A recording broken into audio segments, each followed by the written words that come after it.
Ladies and gentlemen, Good evening. Are you ready? Okay, here we go.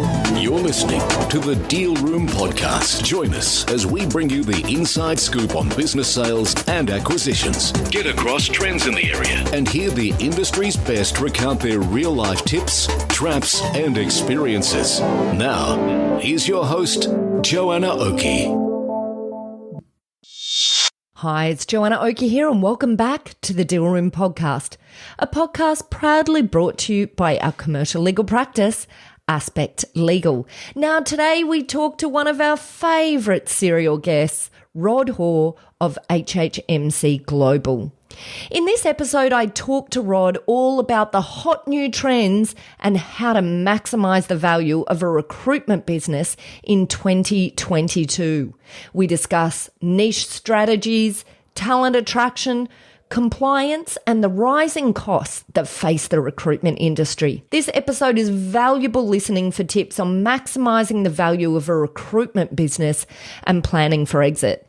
So sit back, relax, and here's our discussion with Rod.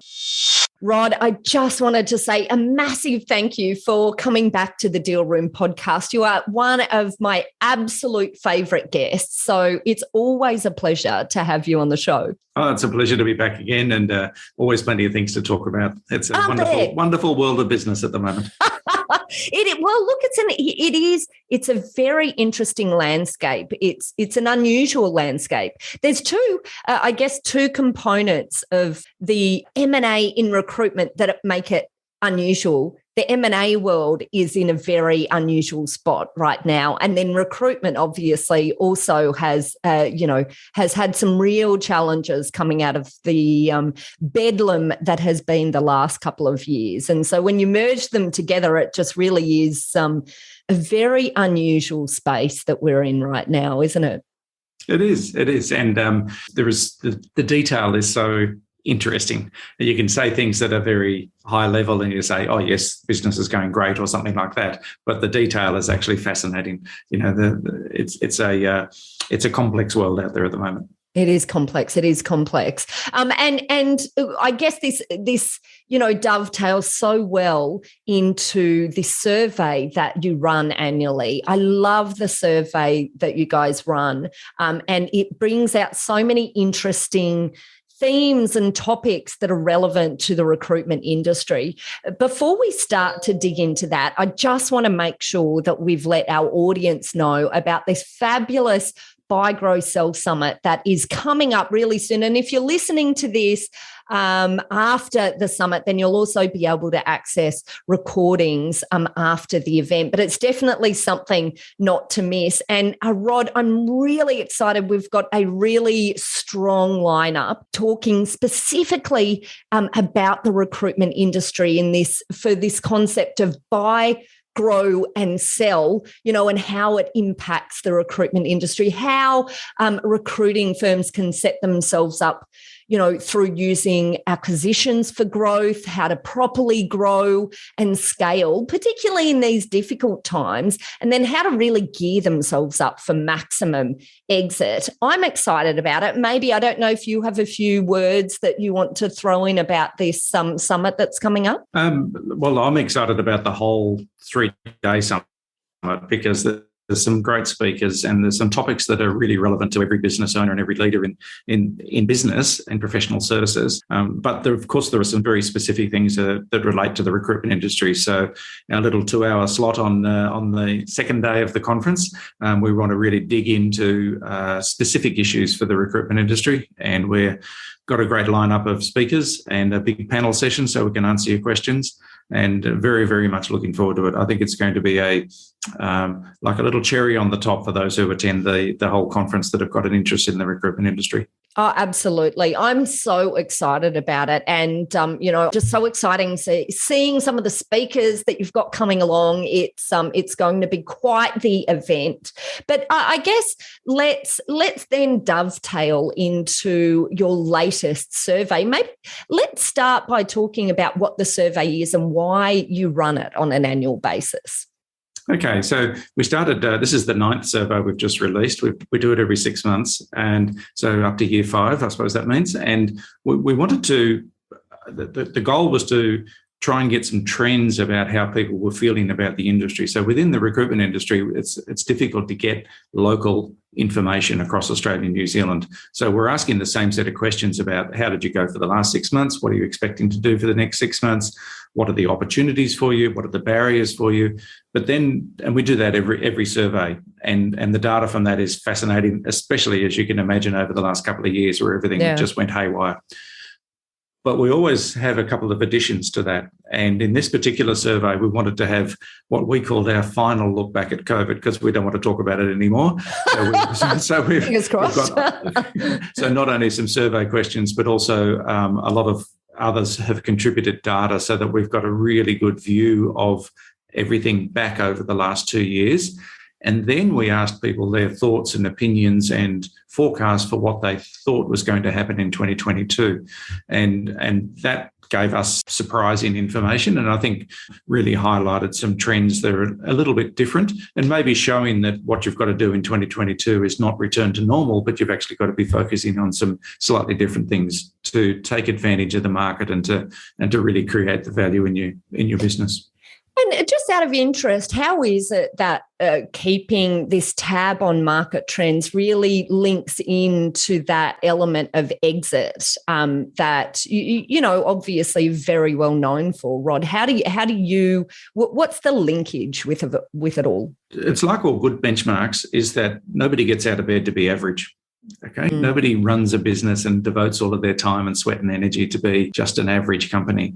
And without some measurement and without some understanding of where you sit compared to what's going on in the marketplace, I think people don't have that immediate goal and the drive to be able to say, we need to be better than this. We need to improve this area. We need to improve that area. And the recruitment industry is made up of a lot of small to medium businesses, and a lot of people are running their business for the first time, and they don't necessarily have years and years of experience of running a business. And so anything that we can help people with guidance to show them what they need to do to be excellent and to create value and to be of interest to people who might be looking to acquire in the market, that helps the whole process. So we're hoping that we can make better businesses, which is a very generic term, but we can actually create wealth for business owners by them focusing on the things that are going to make them both attractive and valuable. It's an interesting point. I've actually finished. Here's a hot press announcement. My draft of a book that I've written that's all focused on buying, growing, and exiting. Actually, how about that? and I wrote the book because I'm constantly amazed at how little understanding business owners have at exit of what actually creates that value at exit. You know, they've got all of their eggs in this business basket generally without any understanding whatsoever of what creates that, of the wealth creation possibilities within their business and how to maximize it. And I love it when I have discussions with you, Rod, because you're so focused on that message and that understanding. And so many businesses just don't understand. It's just it's an important message, isn't it? It's critical. Yes. And it's obviously bigger than just creating value, because people think creating value, it's a multiple of profit or something, but that's sort of like the pub talk. I mean, it's a bigger story than that. And so people need to make themselves attractive so that people want to talk to them and want to talk to them about acquiring their business. And they need to create value in the right areas so that people see it as a low risk and positive thing to acquire. And then they need to create value as well so that there's a decent number there. And so, it's that all around understanding of what is going to be attractive to a potential acquirer, and so that they will come to you and they'll negotiate with you, and it'll be an easy transaction, and they'll want to do it, and they'll pay proper price. And so it's a really, really great conversation, and it gets away from all of the stuff that happens down at the pub. I talk about pub talk a lot, because you've got to dismiss that a little bit and get back to some reality about I suppose the broader and more detailed version of what you need to do in your business. Yeah, and I think I just think it's such an important point for businesses that are growing in a particular industry to have very close connection to the people who are the figureheads in in exit in that industry, obviously as you are in recruitment, because the whole point is, you see what makes a good sale. You see where the real fight is on the acquisition side, what businesses acquirers really want to be targeting. And it's knowledge that many business owners just don't even realize they need to tap into early on in the piece to understand how they piece together growth and what growth with exit in mind actually looks like. Yeah. For example, a lot of people are very surprised when we say it takes 5 years to sell a business, and they go, 5 years? But it's actually, 2 years to get ready, because there's always some things that you should do with external review that helps people get themselves most prepared to go to market. And that can be in all sorts of areas. It could be some corporate issues, not just about profit and so on. Obviously, it takes time to do a transaction, and then there's usually some lingering component of the transaction. There might be an earn out or whatever it may be. And so, it's not something to wake up on Monday morning and say, I'm going to sell my business. It's actually something you need to do a little bit of planning for and educate yourself on and go through a process.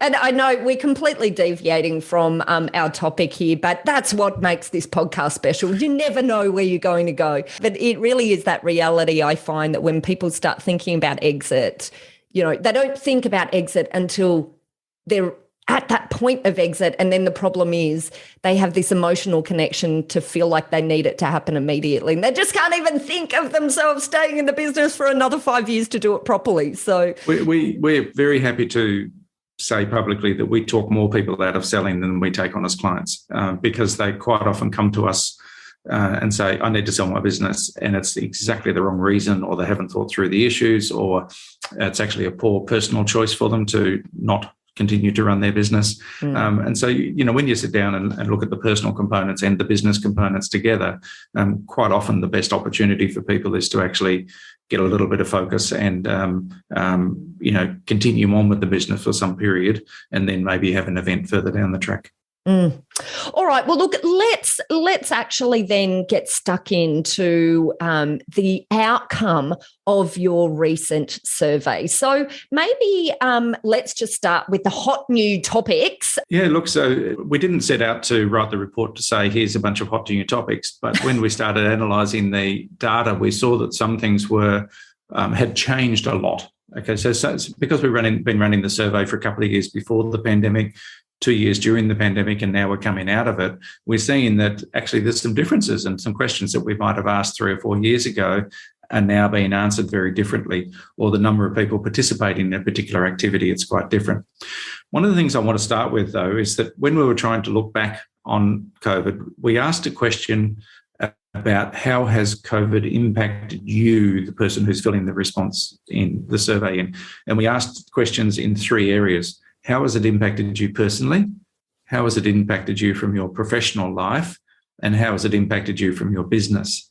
And we expected those 3 answers to be fairly similar. And I was really quite surprised at the variation. And this reminds us that we need to continue to be empathetic leaders, and we need to treat everybody as an individual, and we need to not make generalizations or assume how people are feeling, because a lot of people said, this is the best time I've ever had for my business, but personally, it's been horrible. So we asked people to fill it in on a 1 to 10 scale. Yeah. So, people might have been in lockdowns, Melbourne and Sydney, kids at home, just the whole personal issue was actually really came out in the survey more than I expected. So it might be the best time ever for my business, but I'm ranking my personal 2 years as being awful. And the professional one was actually halfway between. So, but there was a difference between how's my business gone and how have I gone personally. So that was actually a real, okay, put that in lights, because we need to just continue to be as nice, if I can use that word, be as nice to people as we have over the last couple of years. This isn't over yet in terms of the impact on people. So anyway, just I wanted to sort of say that and put that aside, but it was an interesting piece of information that came out. So one of the things that, if I could make a generalisation, and this is a little bit specific to recruitment agencies now, is that those companies that are doing the basics well are going to prosper going forward. And those companies that maybe have been cutting corners because the market's been great, and the market is great and everybody's having a fantastic time and revenue's up and profits up and so on. But those companies that are doing well. So that shows itself in a couple of areas. A lot of people are saying that the biggest challenge they've got and the biggest barrier to profit growth now going forward is actually the attraction of new candidates. In other words, there's a staff shortage out there. Well, those companies that have done all of the basics really well and built talent pools and done all the hard work, which is sometimes unrewarded, they are now better placed than those people who've been skidding along the top and just relying on job ads and all those sorts of things. So, it's coming home to roost in terms of how that works. Second thing in that area is that those people who grew their business by just going out and hiring experienced staff off the market, or maybe waiting for some UK people to come over who've got experience or whatever it may have been, they're struggling at the moment because there's a huge staff shortage within the recruitment industry. And so if your business model is based on hiring experienced people, you're going to have a really tough year. So the people who've done the hard work of either of hiring people out of their sectors that they work in, or hiring juniors and training them up, but having that learning and development capacity, and whether it's internal or external, having that learning and development capacity, those people are continuing to grow, and the other people are scrambling to try and catch up with that. So that's sort of all the basics about running a business. How am I going to be sustainable in this area? Where have I got access to the talent, or have I got the talent internal? What are the relationships I've got to be able to do good things within the business? And it's a great time for a number of companies, but a lot of companies are running into challenges in this particular market. Fascinating. I love hearing this. It's just so interesting. We see subsets of the industry, and it's just so interesting to see this across the board, type of study of the industry. And we quite often, I think, deal with parts of the industry that are perhaps more organised, more corporatised, and some of these things you're talking about are really feeding into the reasons why that is so critically important. And I know this is a topic that's dear to your heart, Rod, but, yes. Maybe if you can talk very quickly about what you think has the results have shown in this latest survey that really link in with that, that feeling you have about that importance of, taking your business, looking at it from a more corporate perspective. Yeah, look, I don't know the numbers in this because it's impossible to get the data, but I always estimate there's about 8,000 recruitment companies in Australia. We don't know. It could be 6,000, it could be 10,000. We're not really sure. But the vast majority of those companies are very small. And so without in any way being demeaning, in some ways they can be put aside in this conversation. We're talking about organisations that have sort of got to the medium size and are growing and have got, leadership structures and management structures and have got some capacity and sustainability about their business. And those companies, a great portion of those companies are doing very, very well at the moment. And the number of companies that I am really enthused about that are having the strategic sort of conversations and having the strategies on the table that they're evaluating in a manner that they probably weren't previously is a very positive thing. So I think it's been a great business lesson over the last couple of years for a lot of organisations. And I think the quality of leadership and the rewards for those organisations that have put the hard work in over the last couple of years is actually really showing. I could put it another way. From an M&A perspective, about 4 or 5 or 6 years ago, the largest companies in Australia were pretty well bought out by Japanese, US, UK companies. And so I was a little bit despondent about whether Australia was going to become a branch office, we were just going to become a branch office of international companies. Quite the opposite. I'm now really excited about the emerging companies in Australia that are bursting through and really starting to show themselves. They're making great profits. They're making great businesses in terms of staff engagement, in terms of presence in the marketplace, in terms of use of technology, all of those sorts of things. And they're delivering and they're growing. And so it's a very exciting time. And maybe if we didn't have the big shake-up that we've had during COVID, we wouldn't have actually got that. Isn't that a fascinating outcome? You know, and I'm with you. What an exciting, progression that we're seeing. And you could actually say 10 or 12 years ago when we had the GFC, the global financial crisis, it actually wasn't felt hard enough in Australia to change anything because it was all over and done with in 1 quarter or 2 quarters, and we're back to where we were. And so no new habits were learnt. We didn't change anything. We just carried on with the way we were before. And that meant that we had basically an unbroken period of 20-something years of growth. And now we've had this massive change where people have had to really reevaluate what they're doing. And the great leaders and have come through, and great companies are being formed. I love it. I love it. Now, I guess talking about other themes that have come out, I'm interested, where compliance ranked in terms of the focus for organisations in the recruitment sector at the moment. Yeah, so compliance was probably always put in the category of like governance is, it's something I read about in the paper, but it doesn't apply to me. And within the recruitment industry, that is not the case anymore. The legislation just continues to be more onerous every year. It doesn't go backwards at all. And also the media reporting around it and the awareness of your brand in the marketplace continues to rise.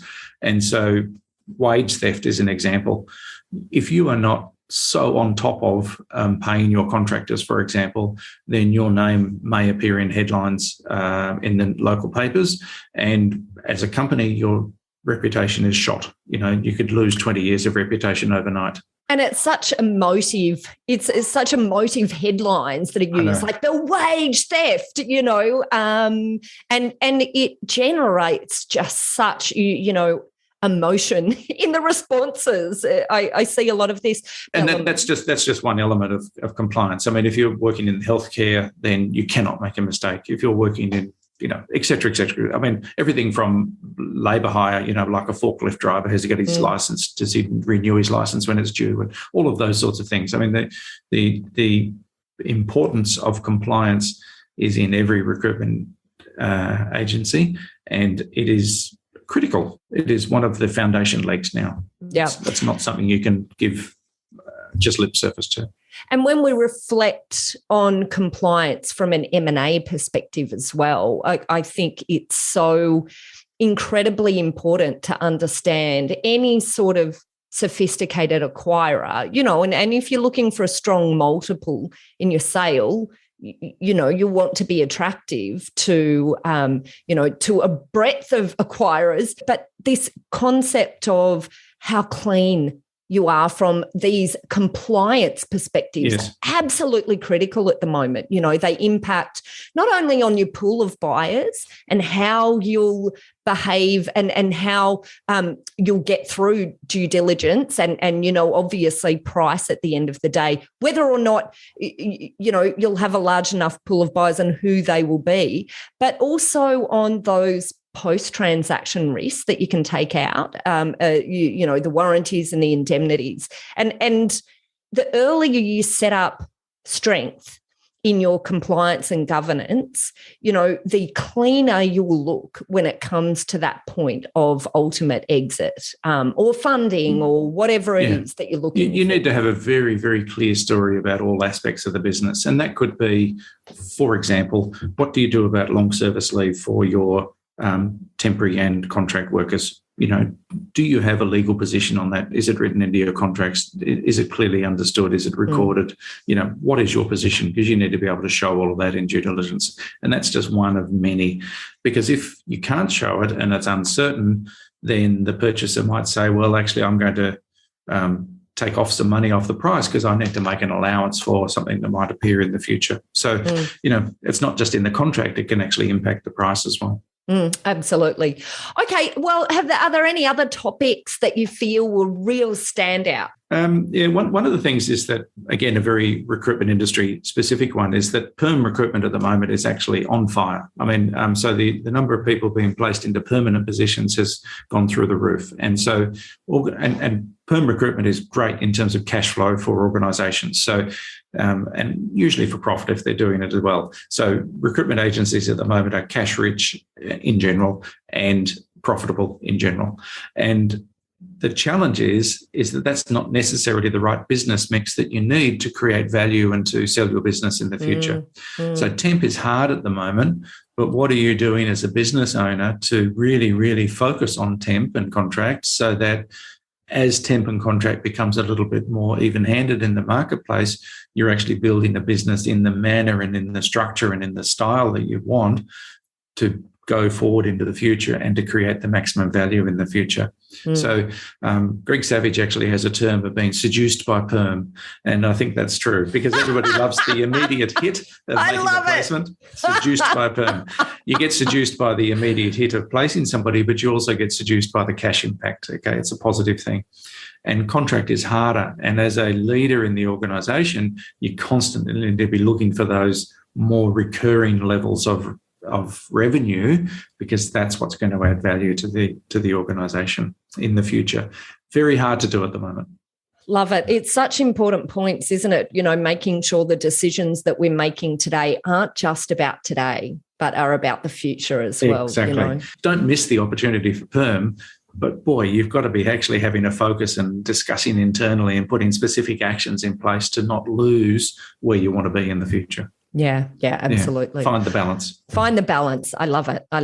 And so are there any other last topics that... Yeah. Look, I always feel like the Christmas grouch when I start talking about cost management and so on, because, you know, it doesn't come naturally to me. I'm not an accountant, but we all like talking revenue a bit more, don't we? yeah. Show me the profit. But there are some costs which are really out of control at the moment. So one of them, and this came out in the survey we did as well, people are prepared to pay above award rates to get people into their business because there's such a shortage. Oh, I mean, that's a decision that will live with you forever, because you've just corrupted your whole policy and your whole process about staff, and do you need to now pay everybody else more money? And, it causes problems.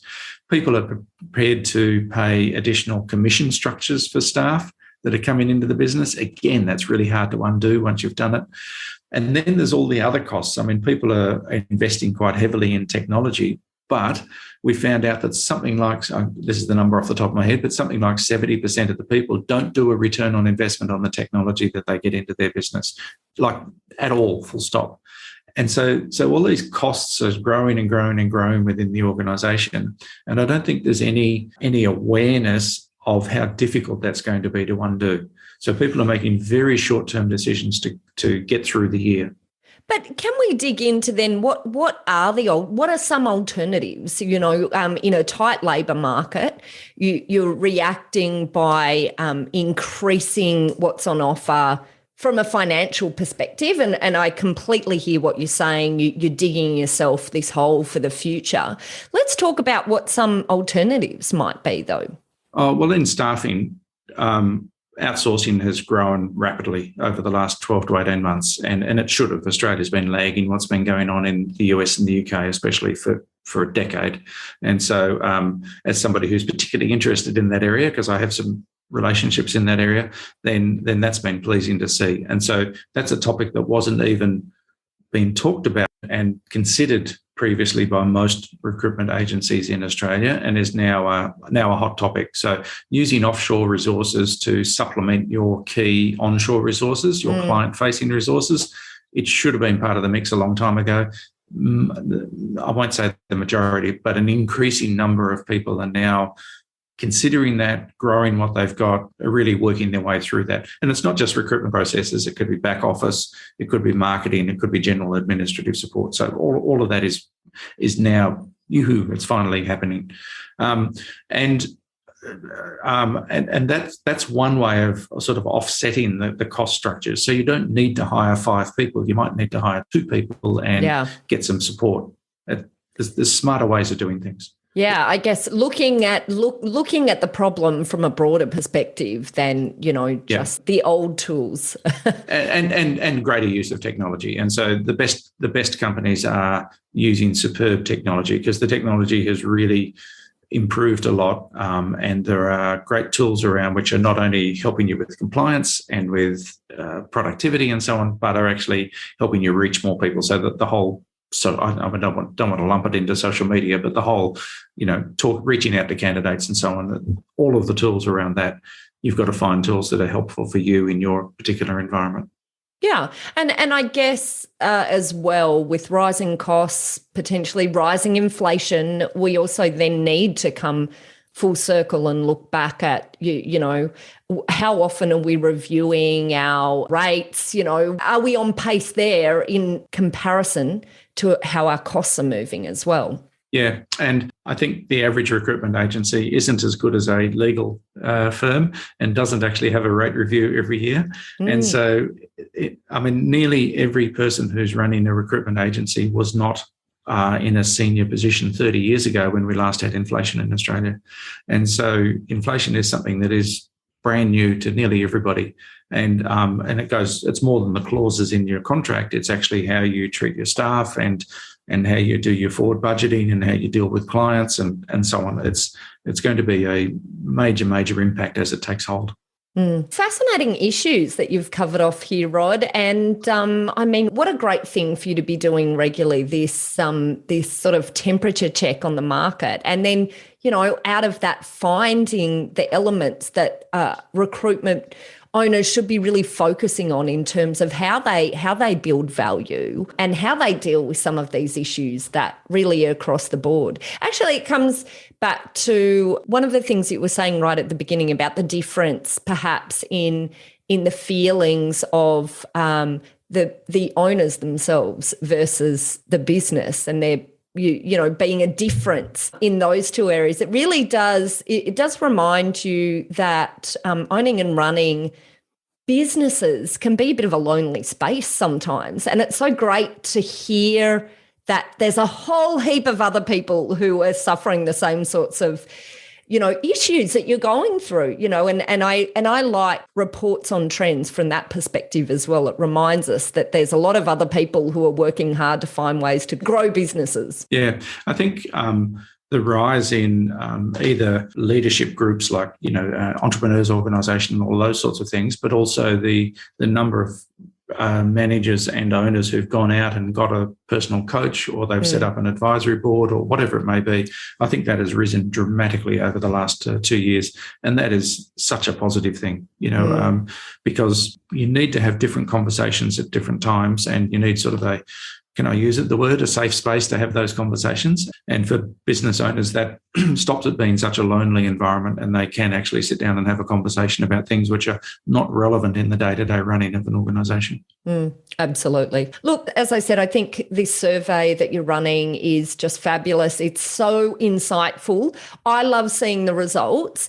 How do our listeners get a copy if they want to see the results? Because I think it's something you actually publish and have available to our listeners. Yeah, it is available for free. There's a link directly on the top of our webpage, hhmc.com.au, and I'll provide the link to you so you can put it in the show notes. Brilliant, we will. And we'll also put a link right through to you, Rod, so that any of our listeners in the recruitment space can reach out to you if they want to talk further about some of the things that we're talking about today.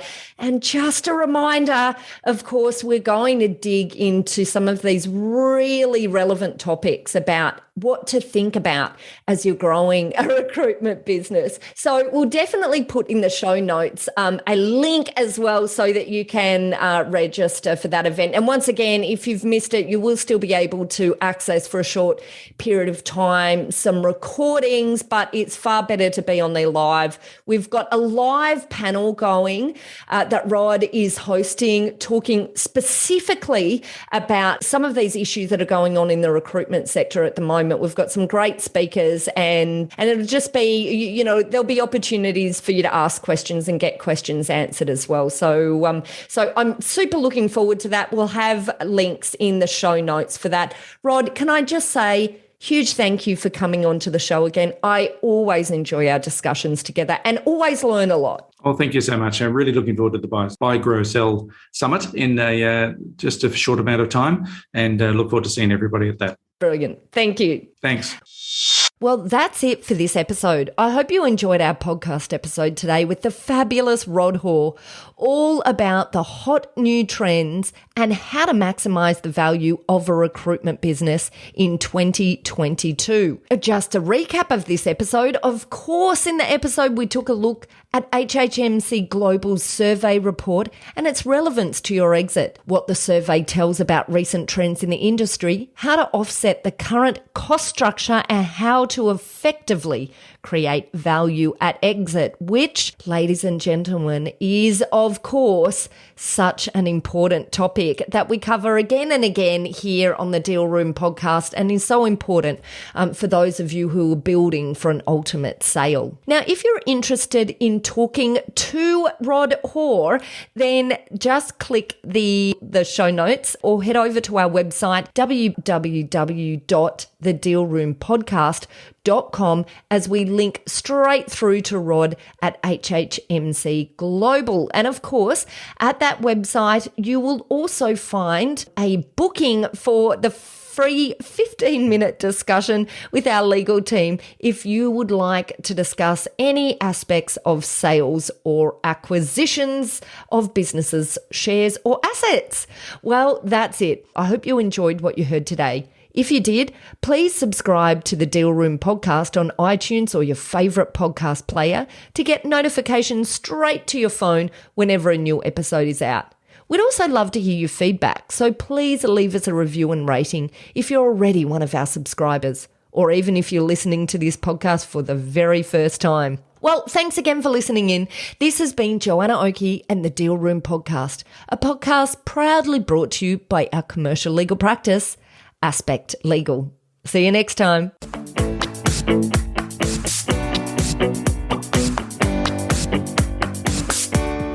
If you are interested in finding out more about the topic of buying, growing, or selling a recruitment business, or indeed any professional services business, then look out for our Buy, Grow, Sell Summit that is on in just a few weeks' time. This is going to be a massive event over 3 days. We've got more than 18 expert speakers coming at buying, growing, and selling a business from all different angles. We've just got so much amazing content.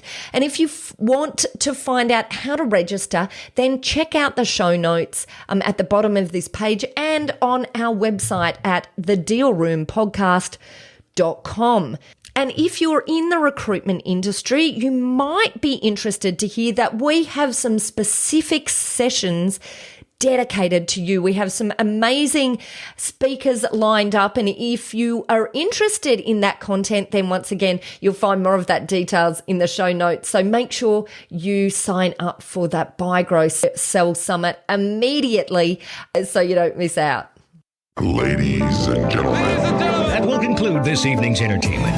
Thanks for listening to the Deal Room podcast. To find out more about this episode and other episodes in the series, check out the show notes or head over to our website at thedealroompodcast.com.au.